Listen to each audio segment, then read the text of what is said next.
Skoro powiedziałam, że powiem jeszcze o drugiej marce, to nie mówiłam Wam w nowościach, bo te zapachy były u mnie jakiś czas w kolekcji. Poleciłam też Renatce, mojej widzce, ten zapach. Jest z niego bardzo zadowolona. Także możecie nawet niszę mieć do takiej kwoty. Witam Was, kochani, serdecznie w kolejnym filmie na kanale Perfumownia i zapraszam Was dzisiaj na moje ulubione zapachy tanie. Tanie to znaczy takie do 200 zł, nie przekraczające 200 zł, które po prostu bardzo, bardzo lubię i chciałam Wam o nich dzisiaj opowiedzieć, więc zapraszam na taki film, bo ja bardzo dużo mówię o drogich zapachach, ale nie tylko takie w kolekcji mam. Pierwszy zapach, o którym chciałam Wam powiedzieć, to jest zapach Zary. Ja po prostu przepadłam, jeżeli chodzi o tę linię Jo Malone. I jak wcześniej mnie ona nigdy tak aż mocno nie zauroczyła, tak ja teraz bardzo doceniam te kompozycje i uważam, że są bardzo niszowo zrobione i generalnie jakbyście sobie zrobili blind test, to myślę, że absolutnie nie powiedzielibyście, że to są to zapachy mainstreamowe. Ja tutaj mam zapach Salty Ocean Bouquet. I ja uważam, że ten zapach to jest po prostu mistrzostwo świata. To jest zapach zielony, morski, ale ta morskość jest taka dosyć delikatna tu i nie męska, bo to jest raczej zapach uniseksowy, bym powiedziała. Jest na dziale damskim on do kupienia, ale bym powiedziała, że to jest unisex. Natomiast generalnie ta morskość nie jest tu taka męska. To jest zapach, który może kojarzyć się mineralnie, jak Wam wcześniej mówiłam o Zarze i opowiadam o tym zapachu, dlatego że tu jest pewna słoność i ją się wyczuwa. Ja absolutnie go nie wyczuwam tak 100% mineralnego, ale gdybym nawet wyczuwała, to ją uwielbiam, bo Oud Minerale od Toma Forda to jest jeden z zapachów, który w ogóle mnie oszołomił, jak go kupiłam, a kupiłam go w ciemno. I tak mam z solą, że generalnie jak ona wybrzmiewa u mnie właśnie jakoś też mineralnie, to mnie to nie razi, wręcz przeciwnie. Niektórzy też mówią, że u niektórych słoność wypada dosyć potowo. U mnie też coś takiego absolutnie nie zachodzi.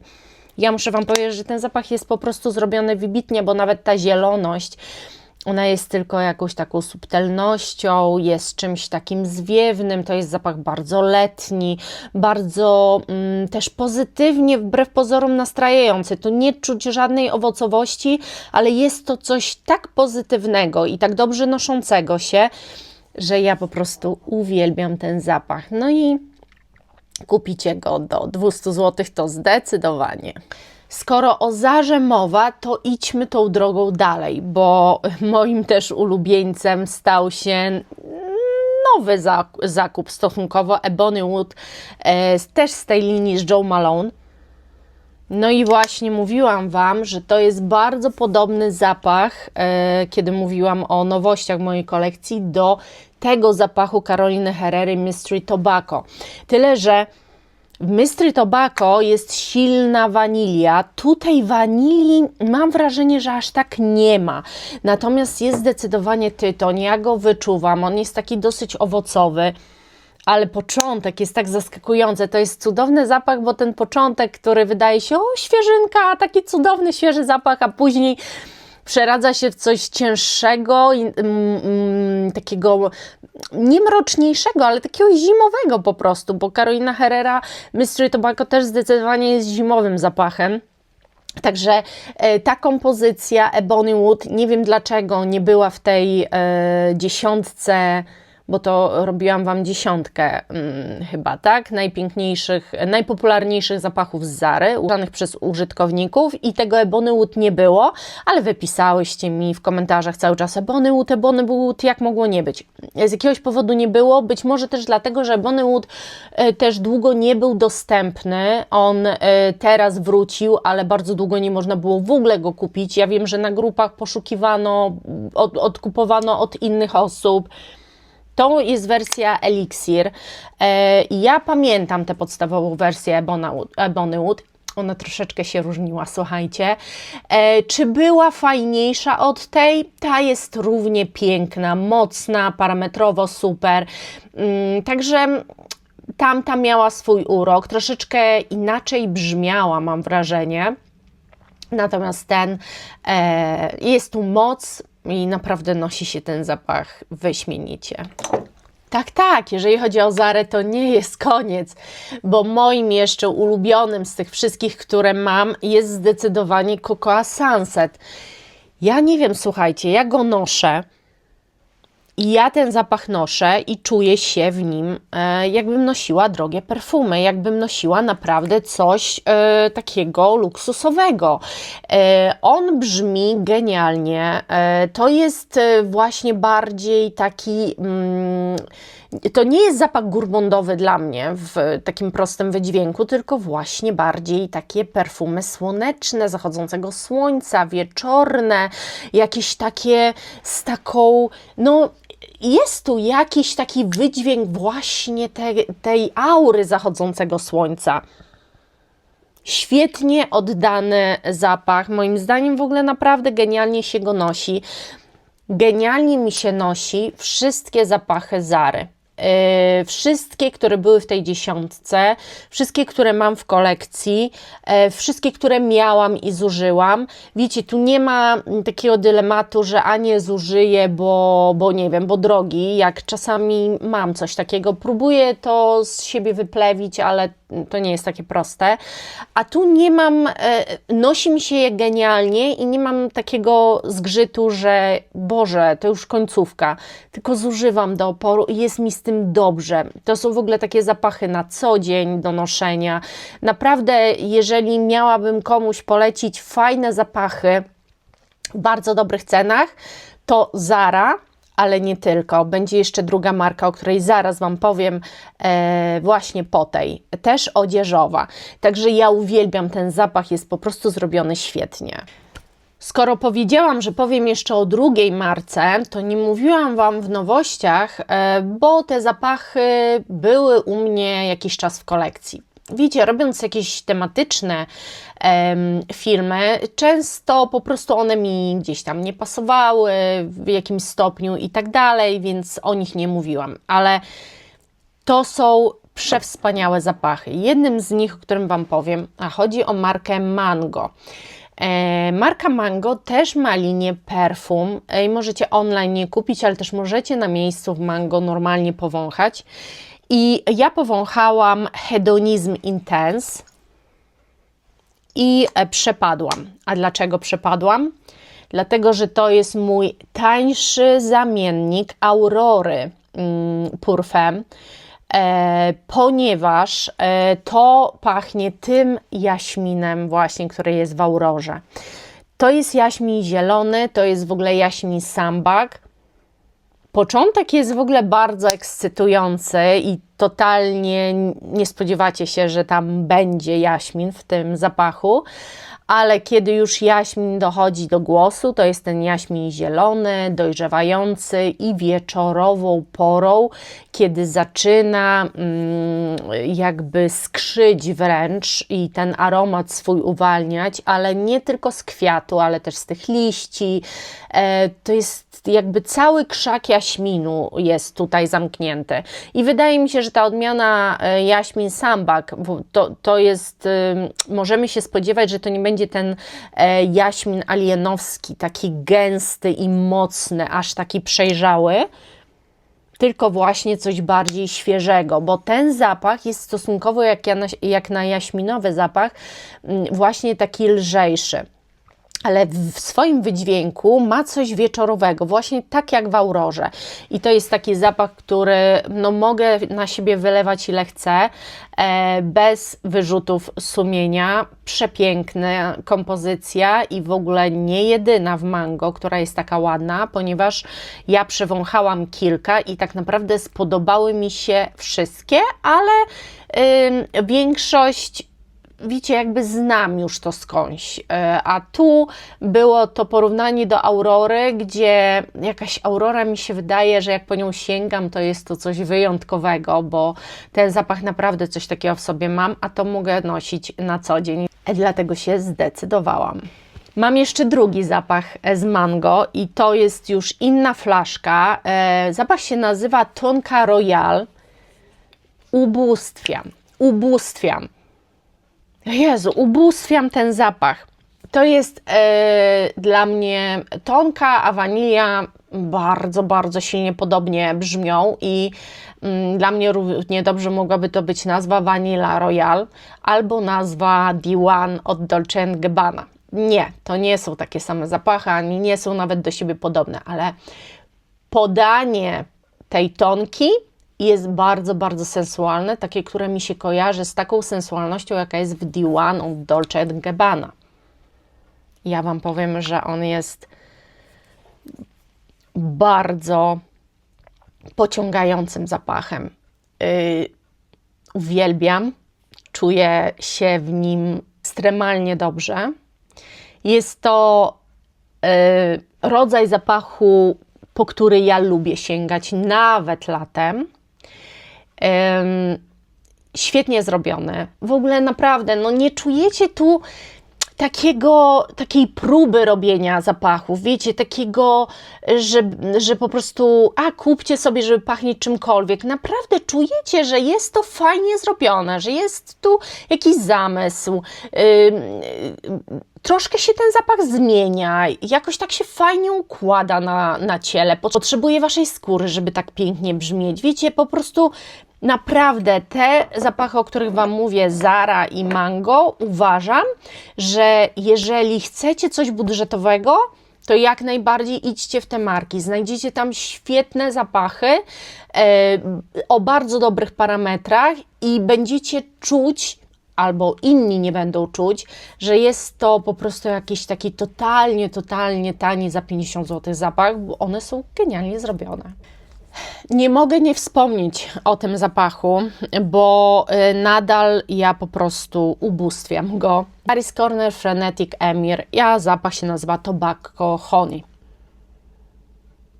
Jezu, no nieziemski zapach.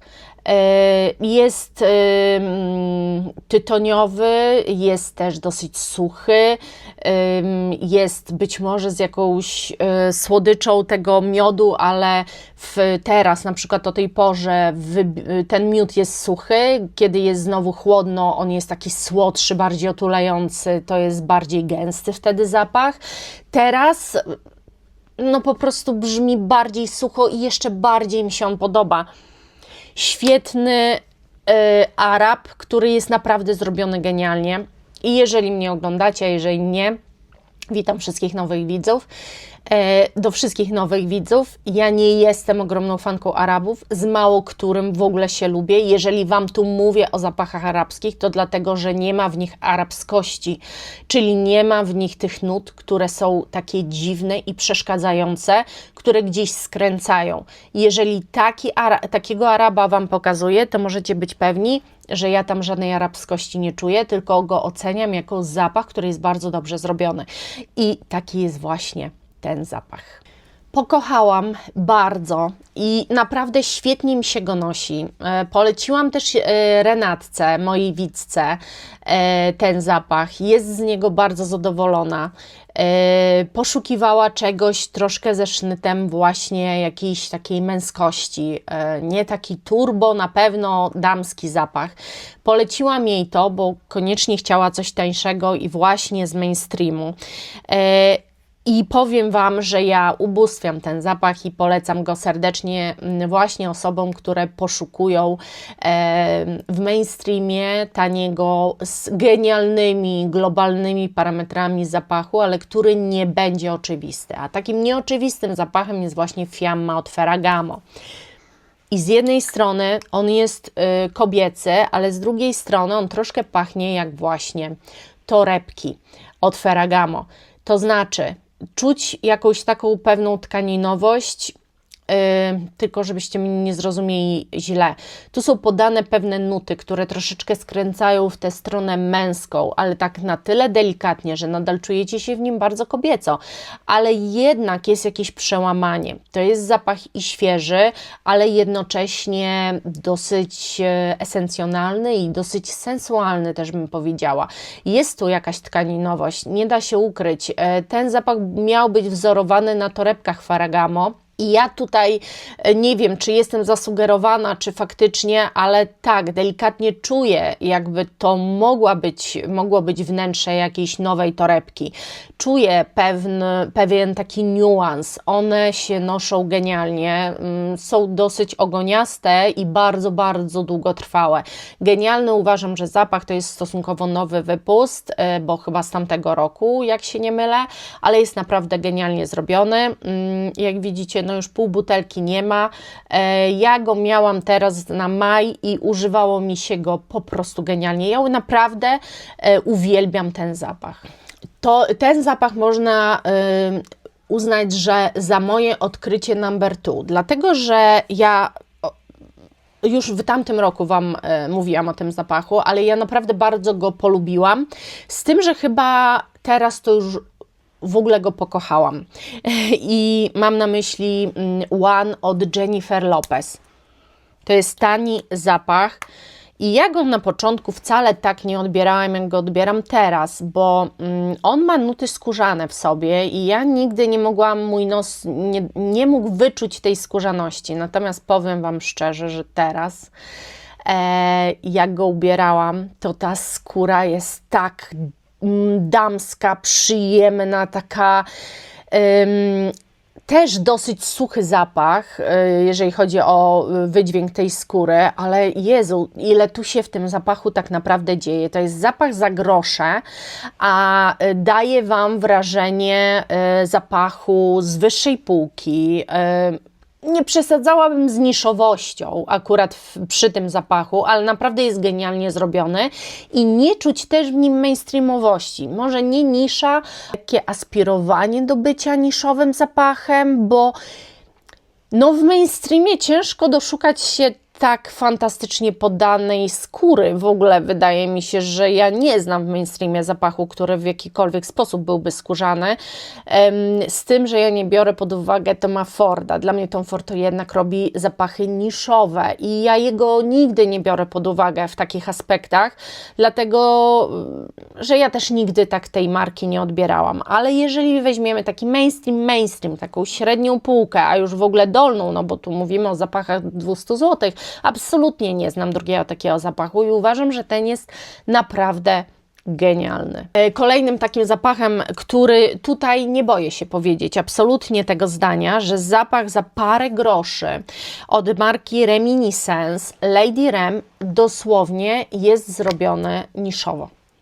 Nie boję się w ogóle tego powiedzieć, dlatego że to jest dla mnie nisza pełną gębą. Tu jest gęsto, tu jest balsamicznie, mocno żywicznie, konkretnie, genialne parametry. Zapach jest wręcz, wydaje się, że jest zrobiony na takich naturalnych olejkach.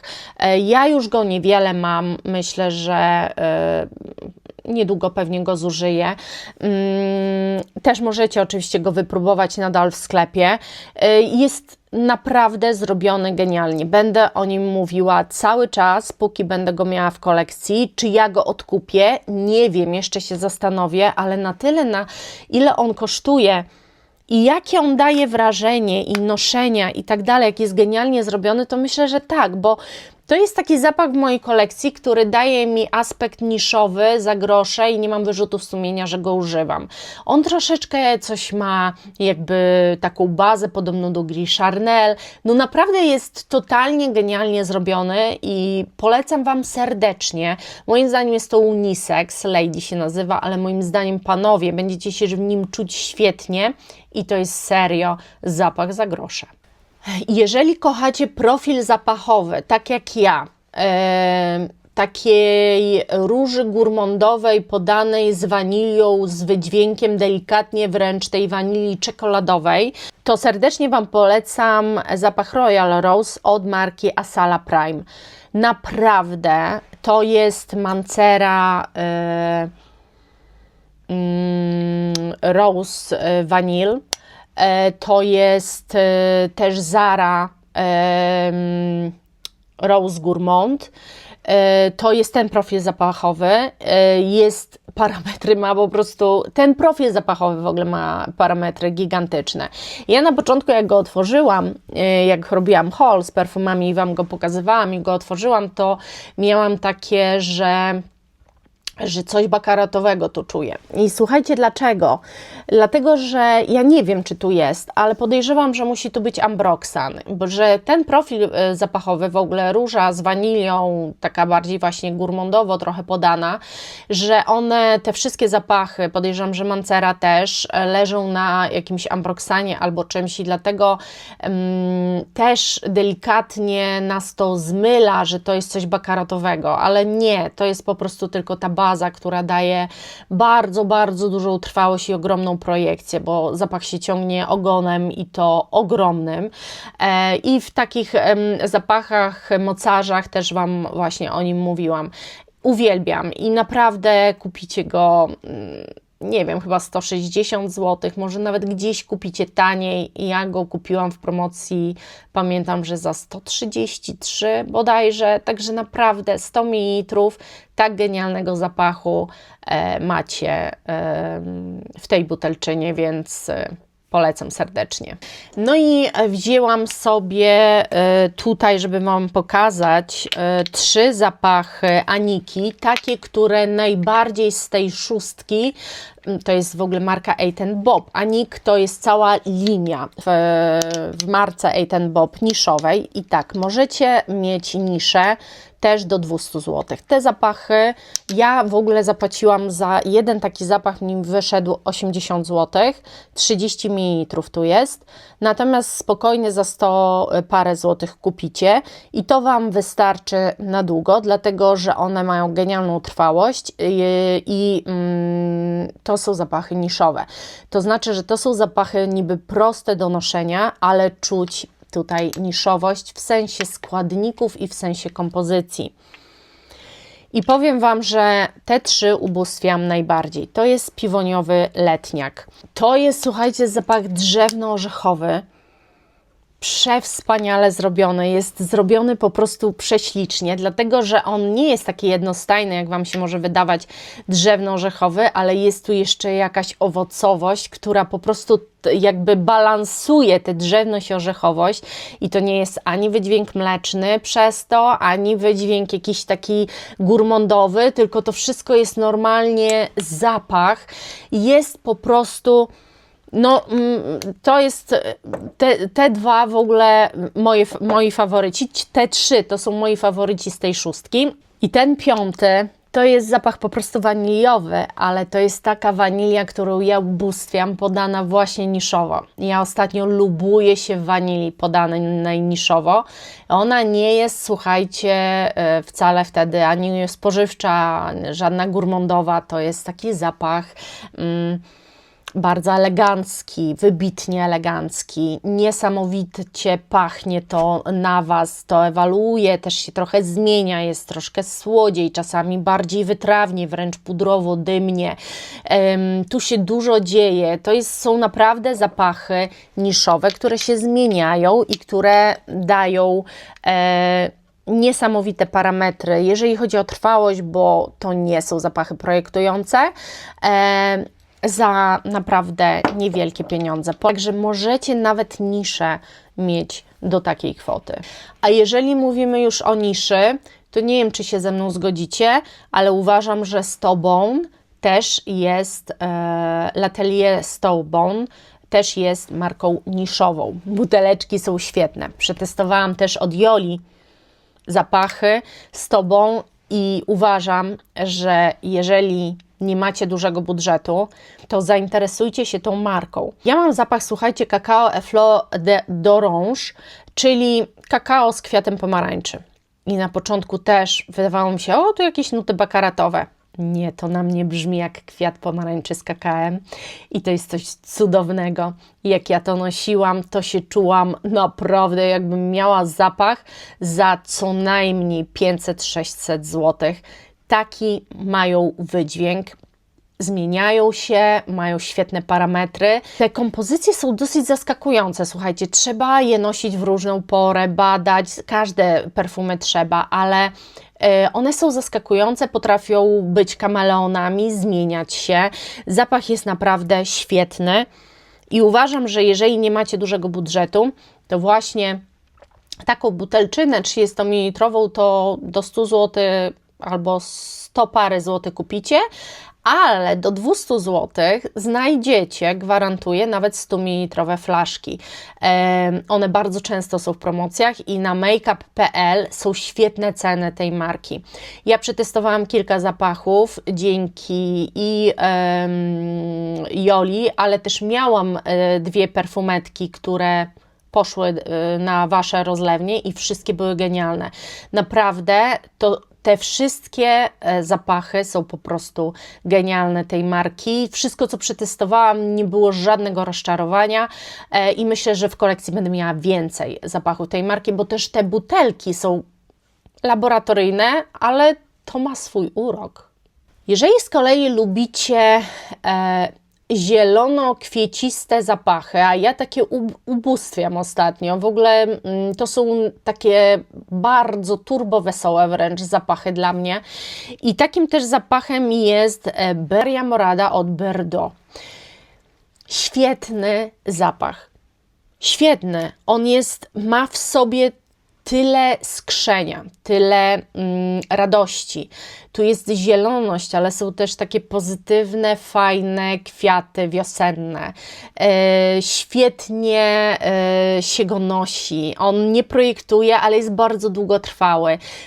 Genialny będzie na lato, genialny jest na wiosnę. Myślę, że gorzej go możemy wyczuwać zimą czy jesienią, bo właśnie on jest z tych bardziej frywolnych i delikatnych, ale on nie ma żadnej ciężkiej bazy, co jest też jego plusem, bo przez to jest jeszcze, wydaje mi się, weselszy. Jednak cięższa baza, czy jakaś baza waniliowa powoduje, że tych zapachów w pewnych porach nie dajemy rady nosić, a to jest coś bardzo, bardzo przyjemnego. Uwielbiam, ubóstwiam ten zapach. Myślę, że jak się te 30 ml skończy, to po prostu przyjdzie druga flaszka, być może już nawet 100 ml. Zapach jest wart tego, żeby go w kolekcji mieć, moim zdaniem.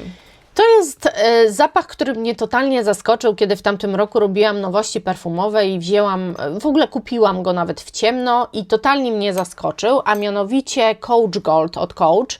Ja generalnie z Coachem mam taki dziwny relationship, ponieważ to są zapachy dla mnie na ogół dosyć słabe i nie dające mi jakichś nie wiadomo jakich doznań, ale ten ma świetne połączenie, słuchajcie, dlatego, że ja naprawdę ubóstwiam migdał w perfumach i ubóstwiam połączenie wanilii z migdałem.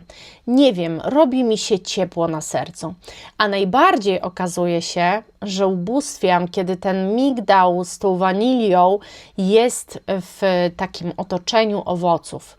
W czymś, co bardzo ujarzmia taką wręcz nudną, można by powiedzieć, historię, dlatego że co może być takiego turbo ciekawego w migdale i wanilii? Może zrobić się mlecznie, może zrobić się bardzo mdło wręcz, ale tu jest ten owoc i one raptem w połączeniu z tym powodują, że wanilia jest wesoła. Dla mnie ta wanilia tu i ten migdał są po prostu wesołe. Nie ma też tej mleczności, za którą ja nie przepadam. Ja nie przepadam za mlecznymi zapachami. Pokochałam już czystościowe, mleczne. Jeszcze nie jestem na tym etapie, ale być może to się zmieni, bo mi się bardzo dużo zmienia. W każdym razie naprawdę serdecznie polecam. To jest tani zapach, a parametry i ogon, projekcję ma gigantyczną. Za tę cenę możecie mieć wspaniały zapach waniliowo z niuansem owocowym. Przepiękny. No i zostały mi jeszcze dwa zapachy, o których bardzo bym chciała Wam powiedzieć i znowu będzie Arab, wyobraźcie sobie, a mianowicie Lattafa The Kingdom. Ostatnio też Wam o tym zapachu mówiłam przy okazji klonów. Ja po prostu uwielbiam ten zapach. Uważam, że no jest w nim coś, co mnie bardzo do niego przyciąga. On się zmienia, ewoluuje, nie jest jednostajny. Tak jak Wam mówiłam, Kayali The Wedding Santal, Silk Santal jest zrobiony genialnie.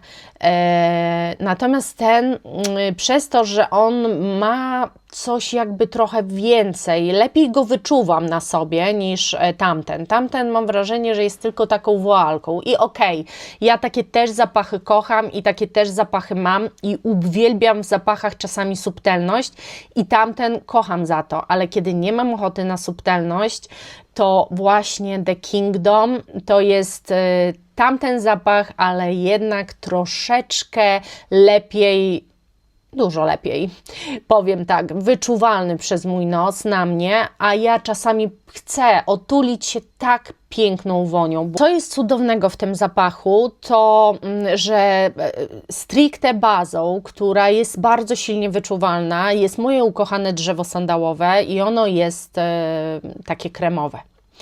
Ja ubóstwiam te drzewo sandałowe w postaci kremowej.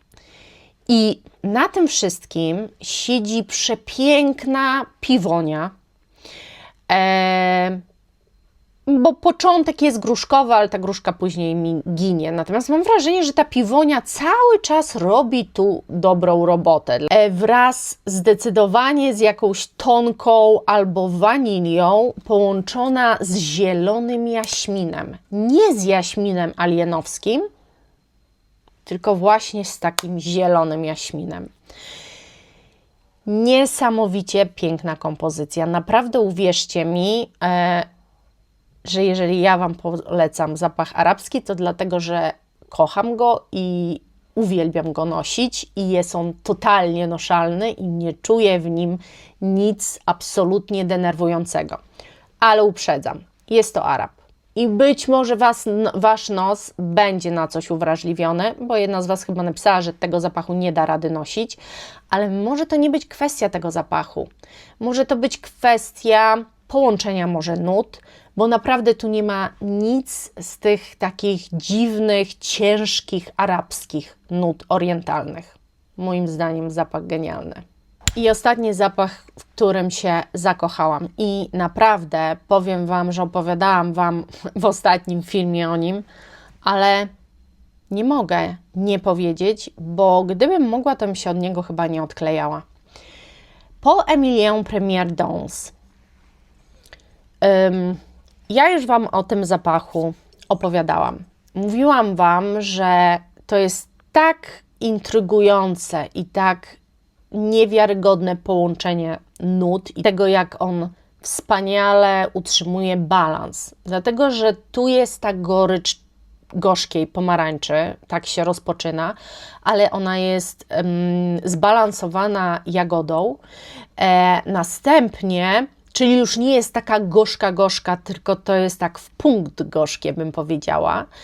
No i dochodzą później te nuty drzewne, które już cały ten zapach, mam wrażenie, trzymają i to głównie czujemy, ale przez to, że w bazie jest piżmo, które ja najbardziej wyczuwam i to jest te piżmo, które ja też kocham, ono te nuty drzewne bardzo balansuje.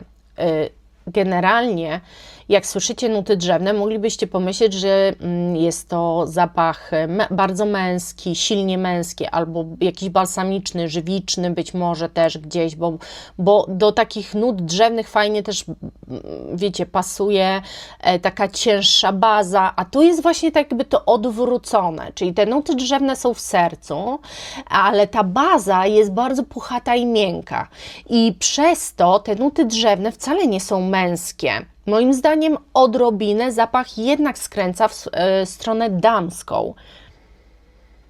Nie wiem, jak Wam opowiedzieć o tym. Są tu też nuty kwiatowe, które też zdecydowanie czuć, ale cały czas jest ta gorycz też tej pomarańczy, taka zbalansowana, która dociera.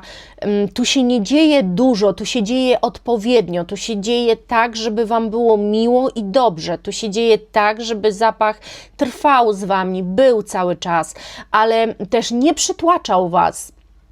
Nie wiem, genialnie zrobiony zapach, uważam, ja zapłaciłam za niego 200 zł, więc mam nadzieję, że Wy też potraficie go znaleźć w tak dobrej cenie, a jeżeli nie, to pamiętajcie, że odlewki możecie kupić w sklepie i cieszyć się tym zapachem. Poznajcie go, bo marka jest kompletnie nieznana, mam wrażenie. Podajcie mi, jeżeli gdzieś słyszeliście o tej marce na YouTubie, to podajcie mi u kogo, bardzo chętnie obejrzę ten filmik, bo mam wrażenie, że jest kompletnie nieznana, a ja właśnie chciałabym odkrywać takie nowe, nieznane przestrzenie tego perfumiarstwa.